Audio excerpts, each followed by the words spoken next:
guys, welcome to my channel. My name is Rana. So the topic of this video is, as you see, spooky quantum phenomenon, quantum entanglement. Like, I bet you all heard about entanglement once in your life if you have even a little interest in physics. Like, it's a little bit overused topic, but I think not mentioning this topic in my quantum physics series would not be so mindful of me, like it's so crucial. So let's begin. In definition, quantum entanglement is the phenomenon whereby a pair of particles are generated in such a way that the individual quantum states of each are indefinite until measured, and the act of measuring one determines the result of measuring the other, even when at a distance from each other. Think of two particles. Both of the particles have their own quantum states. Let's say the one is red and the other one is blue. And you interacted the two quantum systems the particles belong and somehow made the two particles entangled. I say somehow because we do not know what exactly makes two particles entangled during the interaction. Now your two particles are entangled, you choose one of the particles as you wish the red one, you decide to make the particle, let's say, yellow. You change the quantum state of the particle, very casual. Then you notice something. As you change the quantum state of the particle, the state of the other changes. It becomes purple, let's say. And this is the whole idea. Without any direct contact, without any force applied, the state of the blue particle changes to be purple. Its quantum state changes. And that's what we call quantum entanglement. Around the golden years of quantum physics, scientists were having some conflicts between each other about the newly introduced bizarre quantum realm. Surprisingly, quantum entanglement concept was introduced during one of these conflicts. The idea of quantum entanglement actually comes from the famous Schrödinger cat thought experiment. And this experiment basically introduced the superposition concept. But there is also an inference of quantum entanglement. Like, it's a very famous experiment, but in case you didn't know, I'll try to explain it briefly.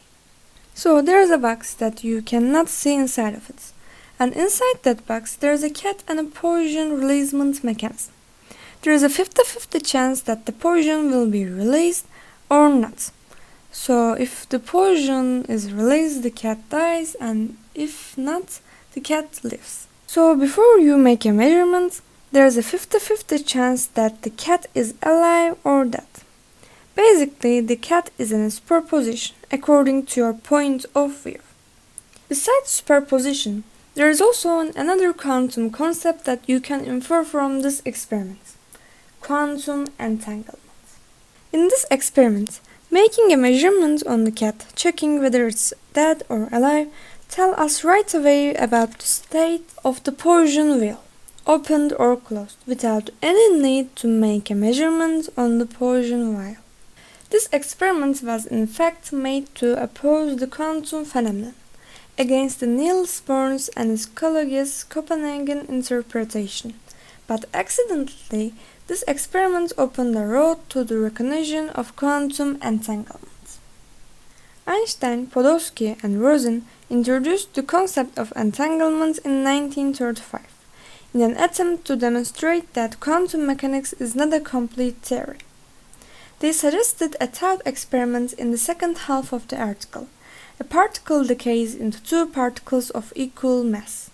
Measuring the momentum of one particle gives information on the momentum of the other particle instantaneously. This was of course a problem for Einstein, as it seems to violate relativity. According to relativity, nothing can move faster than the speed of light, and with quantum entanglement, like, the knowledge of one particle, basically travels faster than the speed of light, so it violates it. He even called this phenomenon spooky action at a distance. But besides all those oppositions and thought experiments made to disprove the quantum entanglement, the concept has come a long way to 1972, when Clauser and graduate student Friedman first proved that two widely separated particles, about 10 feet apart, can be entangled. with making the famous freedom enclosure experiment in the sub-basement of Binge Hall at the University of California, Berkeley. So basically, these guys prove the quantum entanglement phenomenon just in the basement of a university.